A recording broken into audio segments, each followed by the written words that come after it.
Hello everybody. आज हम लोग दिसंबर 2019 के लीनियर अलजेब्रा के कुछ क्वेश्चन सॉल्व करेंगे। तो पहला क्वेश्चन डिस्कस करते हैं। For t belongs to R, define mt is equal to this matrix, then which of the following statements is true? Determinant of mt is a polynomial function of degree 3 in t. Determinant of mt is equal to 0 for all t belongs to R. Determinant of mt is equal to 0 for infinitely many values of t belongs to R, and determinant of mt is 0 for exactly 2 t belongs to R. So this is the given matrix। और जितने भी questions पूछे गए हैं इस mt के determinant के basis पे पूछे गए हैं। तो हम लोग सबसे पहले इस मैट्रिक्स का डिटर्मिनेंट फाइंड आउट कर लेंगे। तो डिटर्मिनेंट ऑफ द मैट्रिक्स हम लोग सिंपली फाइंड आउट करेंगे, that is equal to 1 minus T square minus T. So ये हमारे डिटर्मिनेंट की वैल्यू आ गई जो कि क्वाड्रेटिक पॉलिनोमियल आई है। ठीक है, तो जो हमारा पहला ऑप्शन है, हमारा पहला ऑप्शन क्या कहता है कि determinant of mt is a polynomial function of degree 3 variable. But हमारा जो आया है वो डिग्री 2 पॉलिनोमियल के आए हैं, तो जो फर्स्ट ऑप्शन है वो डिस्कार्ड हो गए। ठीक है, नेक्स्ट ऑप्शन क्या कह रहा है कि determinant is equal to 0 for all t belongs to R। ठीक है, तो हम इसकी वैल्यूज देख चेक करेंगे। अगर हम लोग t is equal to 1 put करेंगे तो सिंपली इस डिटर्मिनेंट की जो वैल्यू आएगी, mt की जो डिटर्मिनेंट की जो वैल्यू आएगी वो -1 आएगी। ठीक है, 1 minus one that is will be cancel and -1 will remain. तो ये सारे t के लिए 0 नहीं है, तो यहाँ से हम ये ऑप्शन 2 भी डिस्कार्ड कर देते हैं। ठीक है, नेक्स्ट जो दो क्वेश्चन है वो वैल्यू ऑफ t के ऊपर डिपेंड कर रही है। तो हम लोग t की वैल्यू पहले फाइंड आउट करेंगे कि किस t पे जो mt डिटर्मिनेंट ऑफ mt है वो 0 हो रहा है। ठीक है, तो determinant of mt is equal to 0। तो अगेन जो हमारे पास जो पॉलिनोमियल है वो एक क्वाड्रेटिक पॉलिनोमियल है। ठीक है, तो जो क्वाड्रेटिक पॉलिनोमियल है तो ये हमारा simply a x square plus b x plus c is equal to 0 के फॉर्म में है। तो इसे हम लोग जब भी सॉल्व करते हैं, इसकी हम लोग जब भी रूट फाइंड आउट करते हैं एक्स की, तो हम लोग सिंपली क्या लेते हैं कि minus b plus minus root under b square minus 4ac divided by 2a। ठीक है, तो अगर हम इस इक्वेशन को इससे कंपेयर करने जाएं तो जो a की जो वैल्यू है वो -1 है, जो b की जो वैल्यू है वो भी -1 है, और जो c की वैल्यू है वो +1 है। ठीक है, तो जो रूट्स आएंगे t के वो आएंगे -b।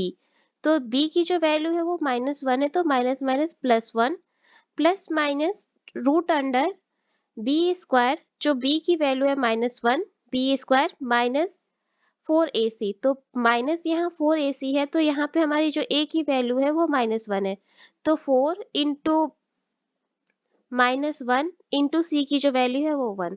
तो ये यहाँ से इसको -4 आएगा, और -4 इंटू -1, तो यहाँ पे हम लोग सिंपली b 1 प्लस 4 आ जाएगा। तो जो t की जो वैल्यू आएगी 1 प्लस माइनस √5 डिवाइडेड बाई जो -2 इंटू -2 आएगी, और जो कि रियल पॉलिनोमियल में बिलोंग कर रही है।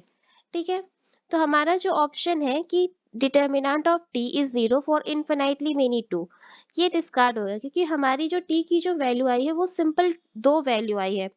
तो यहाँ से ये ऑप्शन 4 जो है वो करेक्ट हो जा रहा है, क्योंकि जो हमारी डिटर्मिनेंट ऑफ t की जो वैल्यू आई है वो एग्जैक्टली 2 वैल्यूज पे डिटर्मिनेंट ऑफ mt की जो वैल्यू है वो 0 हो रही है।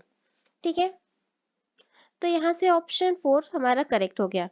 चलिए हम लोग नेक्स्ट क्वेश्चन पे चलते हैं। For a quadratic form in 3 variables over R, let R be the rank and S be the signature, the number of possible pairs of R, S। तो किसी भी क्वाड्रेटिक हमारे पास क्या गिवन है कि एक क्वाड्रेटिक फॉर्म है जिस जो 3 वेरिएबल्स पे that is x y z over R, ये R पे तो हम लोग क्वाड्रेटिक वेरिएबल डिफाइन करेंगे 3 वेरिएबल्स का, और हमने इस क्वाड्रेटिक फॉर्म के जो रैंक निकालेंगे फिर सिग्नेचर निकालेंगे, और हम ये फाइंड आउट करेंगे कि कितने पेयर आर और एस के पॉसिबल है।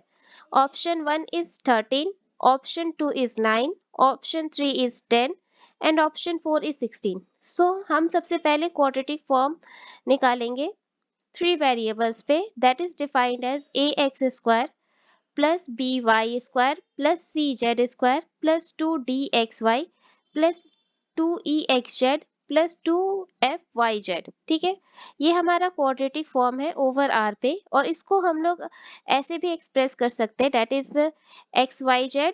और ये जो मैट्रिक्स, तो इसको हम लोग सिंपली ऐसे लिख सकते हैं x transpose a into x.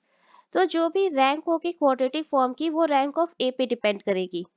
ठीक है, तो rank of A is equal to rank of Q, that is equal to rank of A. ठीक है, फिर रैंक ऑफ क्यू जो हम लोग एक जनरल फॉर्मूला होता है कि हम लोग रैंक ऑफ क्वाड्रेटिक फॉर्म कैसे डिफाइन करेंगे, that is equal to p plus n, जहाँ पे पी रिप्रेजेंट कर रहा है नंबर ऑफ पॉजिटिव टर्म्स को और जो एन रिप्रेजेंट कर रहा है नंबर ऑफ नेगेटिव टर्म्स को। और हम वहीं पे हम सिग्नेचर को भी ऐसे डिफाइन कर सकते हैं। तो जो रैंक जो है वो सिंपली डिफाइंड होता है, rank of a quadratic form is defined as p plus n and signature of a is defined as p minus n। ठीक है, ये दो इक्वेशंस हमारे पास है। अब हमें इससे निकालना है कि total number of possible pair कितने होंगे। ठीक है, तो हमारी जो मैट्रिक्स है वो 3x3 की है। तो इस मैट्रिक्स की जो मैक्सिमम रैंक क्या हो सकती है, इस मैट्रिक्स की जो मैक्सिमम रैंक है वो 3 हो सकती है। ठीक है, तो या तो सारे पॉजिटिव वैल्यूज हैं। ठीक है, पहला केस ये बन रहा है कि रैंक हमने 3 ले ली मैट्रिक्स की। अब इसमें हम लोग सब केसेस डिफाइन चेक करेंगे।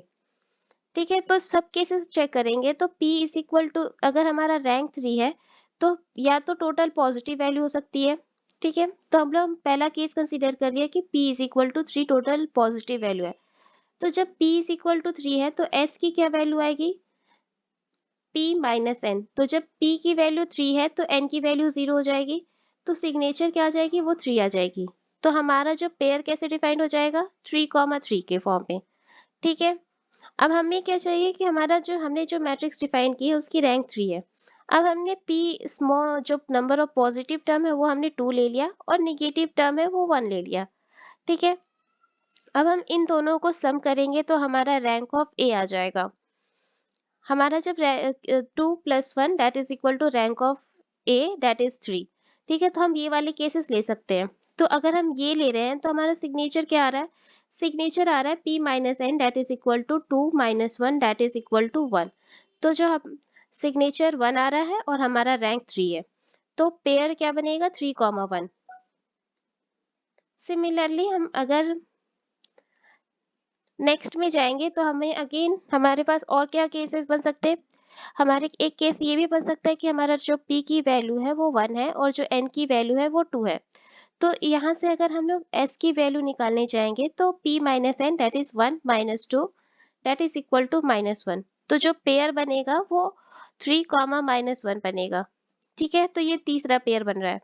सिमिलरली अगर हम लोग ये भी तो कंसिडर कर सकते हैं ना कि एक भी जीरो, एक भी पॉजिटिव वैल्यू नहीं आ रही है, that is p is equal to 0, और जितनी भी वैल्यू है वो निगेटिव है, that is n is equal to 3।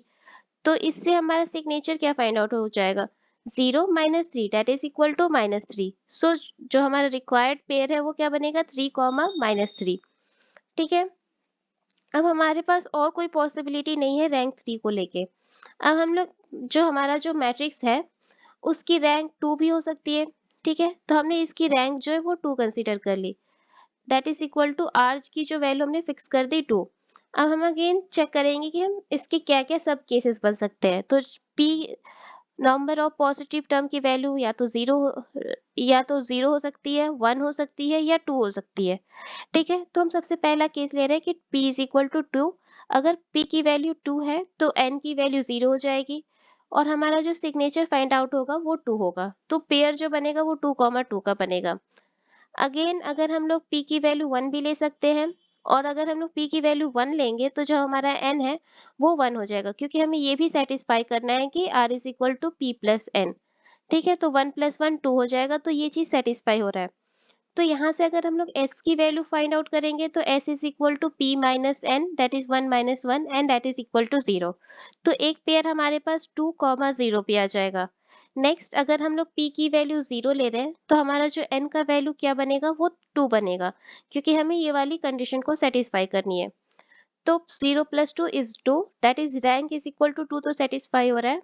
अगर और हम यहाँ से ये चेक कर लेंगे कि हमारा सिग्नेचर क्या बन रहा है। तो सिग्नेचर की अगर हम लोग निकालने जाएंगे वैल्यूज, तो s is equal to p minus n, that is 0 - 2, तो इसकी जो वैल्यू आ जाएगी वो -2 आ जाएगी। यहाँ पे ये कुछ नहीं है। सो पेयर जो बनेगा 2, -2 का बनेगा।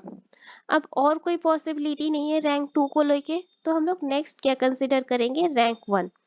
अब हम लोग रैंक 1 ले लिए, तो हमारा जो r की वैल्यू है वो p प्लस n को सेटिस्फाई करनी चाहिए, दैट इज इक्वल टू 1। तो यहाँ से हम लोग की p की क्या क्या वैल्यू लेंगे, जो ये आएगी।